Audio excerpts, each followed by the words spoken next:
This is Class 9th Information Technology, Employability Skills, Code 402. We will be talking about Session 2, which is verbal communication. So verbal communication is not only talking, it's also writing. So verbal communication is also about sharing your information, giving information, taking information through words. So whenever you are talking, writing, sharing information, sharing thoughts, sharing ideas, all involving words. Words. First thing is, if you are using words and if you don't use right words, that can create more confusion. That is, you won't be able to communicate what you want. So basic thing is whatever you say has to be written or spoken precisely. No confusion. This is the basic thought about verbal communication. So what are the important forms? When we see words, let us take the tabular form and understand. So basic thing is communication. First thing is oral or spoken communication. When you talk, when you actually talk. Second form is written communication. So what we learn in verbal communication, two things come. First is oral also, when you actually speak with someone. And second one is when you write. You don't speak, but you write. Okay, there are different forms of writing. There are different forms of speaking orally. So first is oral. That is, here communication involves actual talking. One will speak, the other will listen, and vice versa. First thing is face-to-face conversation. That is, if the listener is in front of you, you are able to see him and he is able to see you. Is face-to-face conversation. It can be some family member, it can be some group discussion, it can be somewhere you're standing and there are people around. That is a public speech. These are example of all these face-to-face conversation. The second type of oral and spoken is talking on phone, and this has grown up, emancipated exponentially. That is, if you're talking to your father or mother, you are living in hostel, or you're talking to your boss, your teacher. So these are official communication. Please remember, whenever you talk, your talk should start with a greeting. Say, hello, how are you? Hi there, how are you today? Good morning, good evening, or some conversation starter has to be there. Okay? In any kind of phone conversation, this is what is required. Once the communication is over, the final thing end is thank you, bye-bye, take care of yourself, or have a good night, have a good one. So everything starts in this phone conversation with a good greeting, and then it ends with a good bye-bye, thank you, or subtle end of the conversation.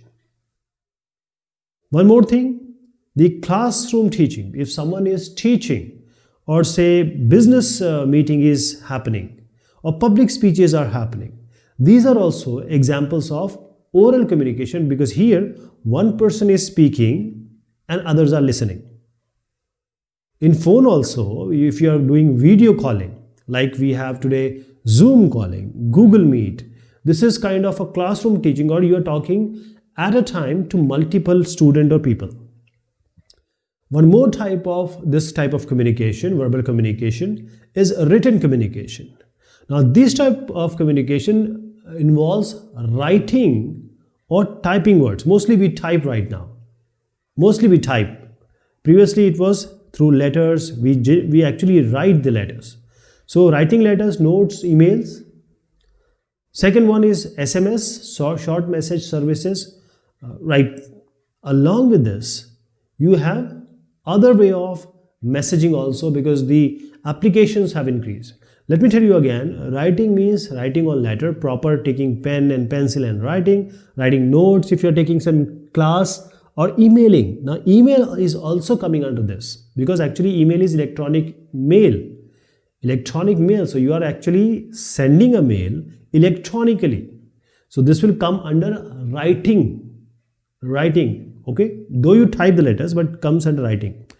SMS, today you have WhatsApp, today you have Line, you have different type of ways of Facebook, also Messenger, Facebook Messenger is there, Insta, DM, all these things are there. So you send through a message through phone to a single person, or it can be more than one person, to a group. You can make a WhatsApp group, you can make a Facebook group, and then you can send one message, it goes to everyone. Then we use email to share news, to share thoughts, and most importantly, document and files.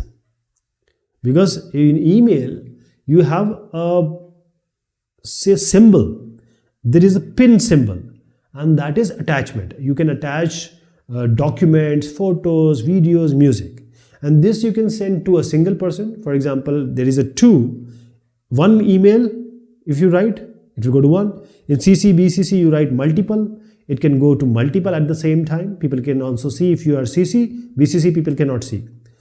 One more form is books and newspaper. People have been writing books since long, and newspapers, what happened yesterday, you get information what happened today, you get on the news.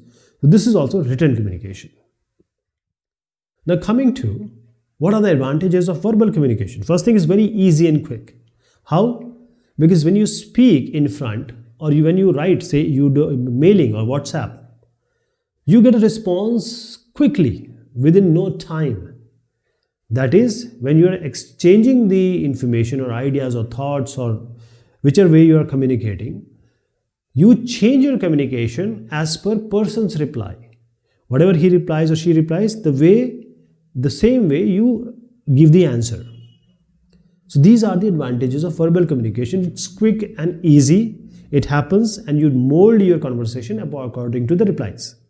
But there are disadvantages also. First of all, when you want to talk, and there are cultural differences. For example, you are from America, someone is from, say, Kenya. So there is a cultural difference, language barrier, language differences. And you cannot understand certain specific things. For example, Hindi and Mandarin, people cannot understand. Colloquial phrases are certain phrases, like lohe ke chane chamana, for example.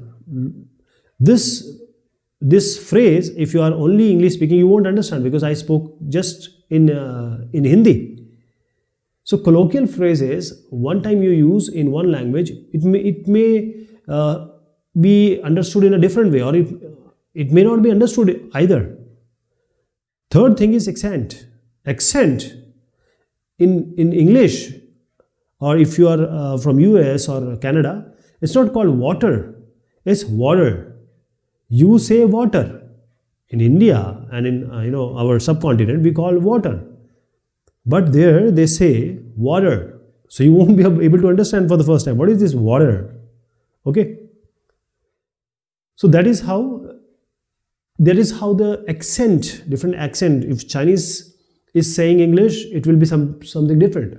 And an Indian, when he is speaking English, it's very different. So sometimes you are not using proper words because you are creating confusion. So always use the proper words whenever it is required, with proper punctuation marks and stops and everything. We'll see. I'll just give you an example of a Hindi sentence phrase. Ruk mat ja means don't go, stop. Okay. If I take the comma here, ruk mat ja, the meaning changes. Okay. So this is how verbal communication, sometimes you speak something, people understand something. One most important thing is public speaking. It's always important, and it is always required that when you come, you talk.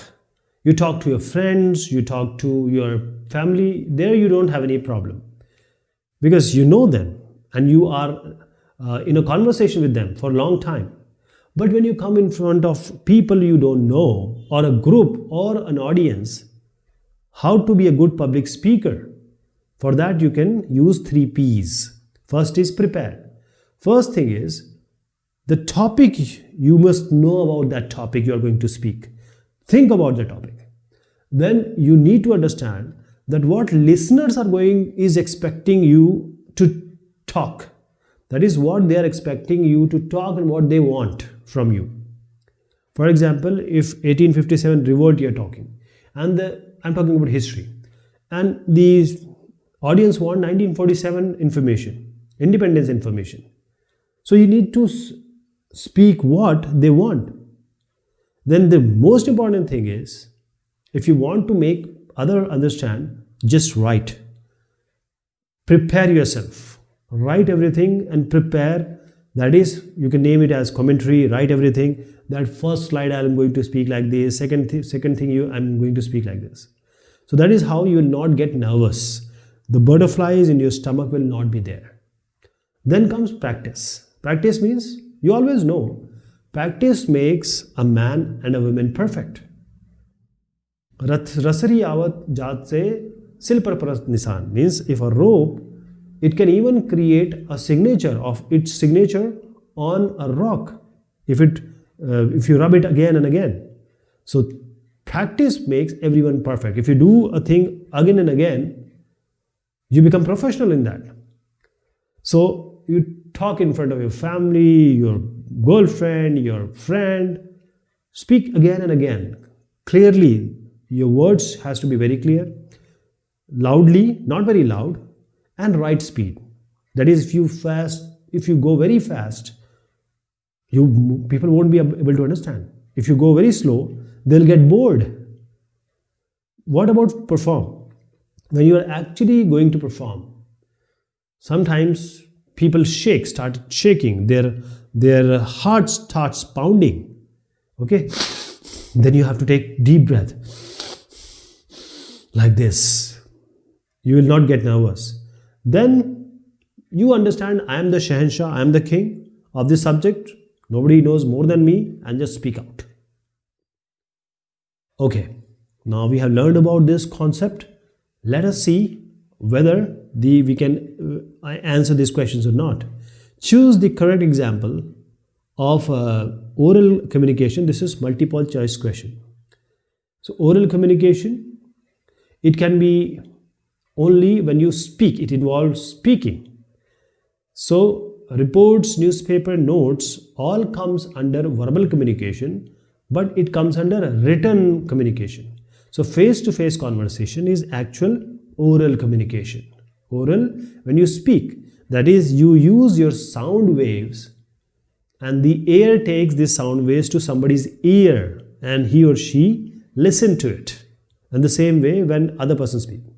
So the answer is face-to-face. When we communicate verbally, we should use. When we communicate verbally, what do? You'll use words. Okay, it can be oral, it can be written also. So how do we write? How do we speak? It has to be very, very easy for others to understand. Difficult words, a great no-no. You cannot be Shashi Tharoor always.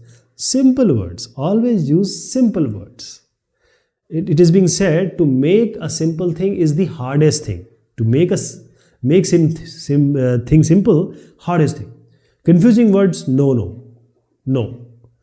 Abbreviations, never. You say OARC, DMM. It may be a full form in your subject, in your topic, but it is not for normal public. Okay? Why do we send emails? We send email. See, all these are correct basically. The correct answer is basically to share documents and file.